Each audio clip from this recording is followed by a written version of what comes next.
अभाव की निवृत्ति तब तक नहीं होती है जब तक भगवान में भाव की जागृति नहीं होती। भगवान से प्रेम हो जाए फिर कोई अभाव नहीं रहता।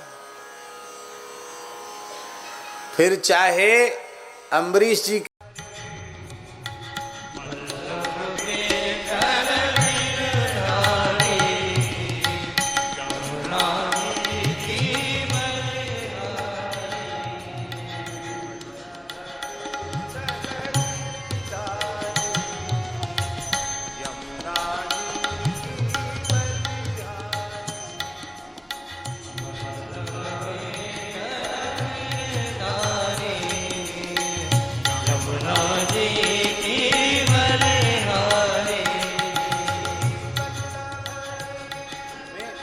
प्रकट हुई।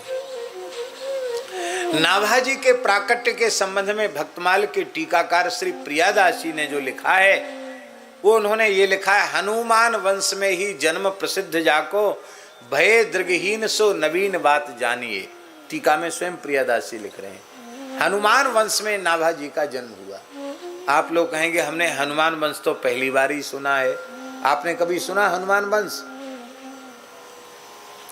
कथा इस प्रकार की है कि महाराष्ट्र की पवित्र धरती पर एक पवित्र ऋग्वेदी ब्राह्मण निवास करते थे।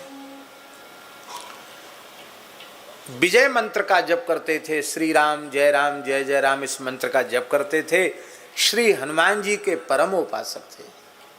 हनुमान जी का साक्षात्कार उन्हें प्राप्त हो चुका था। भगवान के परम भक्त होने के कारण उनके जीवन में कोई अभाव नहीं था। देखो,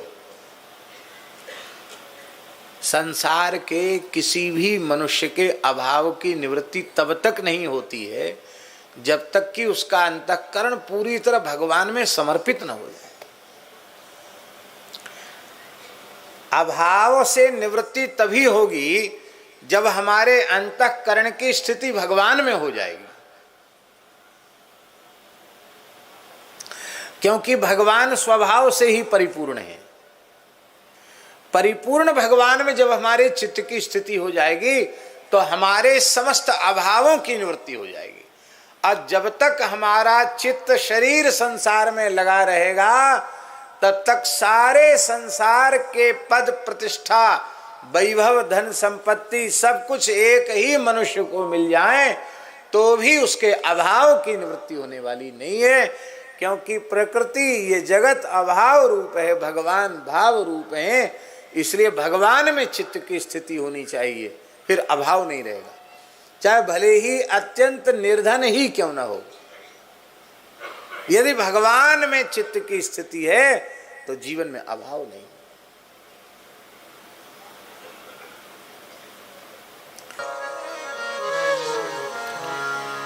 अभाव की निवृत्ति तब तक नहीं होती है जब तक भगवान में भाव की जागृति नहीं होती। भगवान से प्रेम हो जाए फिर कोई अभाव नहीं रहता।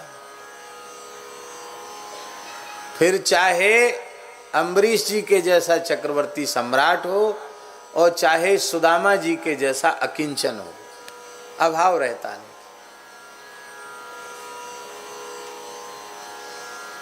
कोई अभाव नहीं रहता। तो उस ब्राह्मण के जीवन में भी अभाव नहीं था। यद्यपि लौकिक दृष्टि से वे एक बड़े भारी अभाव से युक्त थे। क्या? उनके कोई संतान नहीं थी, पुत्र नहीं था, और गृहस्थाश्रम की सफलता सत्पुत्र की प्राप्ति में है। लेकिन उनके मन में यह बात कभी नहीं आती थी कि मेरे पुत्र नहीं है। वो तो प्रसन्न रहते थे।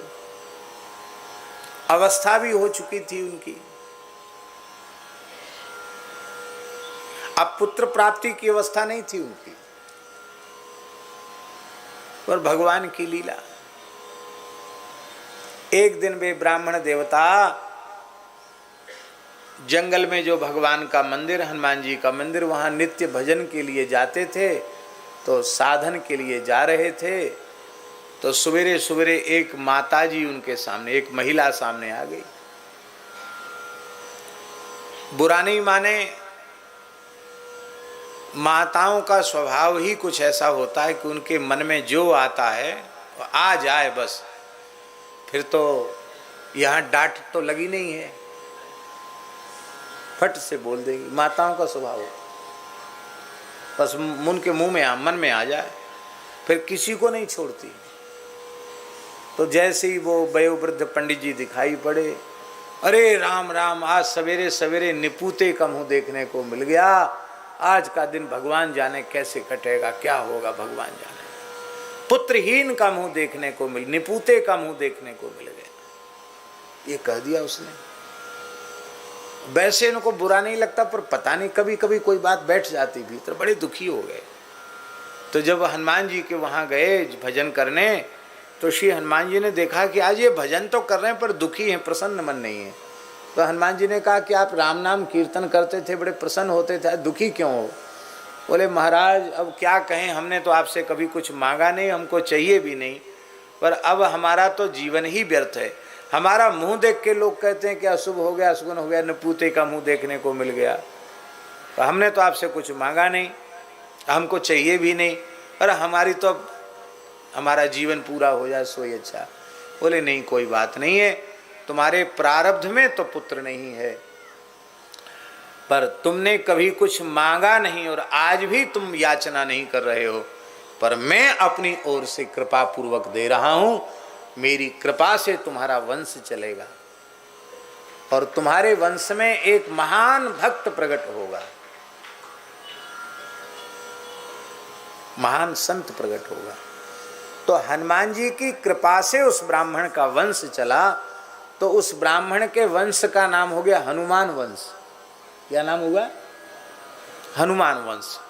उसी वंश में अब कितनी पीढ़ी बाद नाभाजी का जन्म हुआ ये तो नहीं कर सकते, पर हनुमान वंश में ही जन्म प्रसिद्ध जाको, ये प्रियादास जी ने टीका में लिखा है।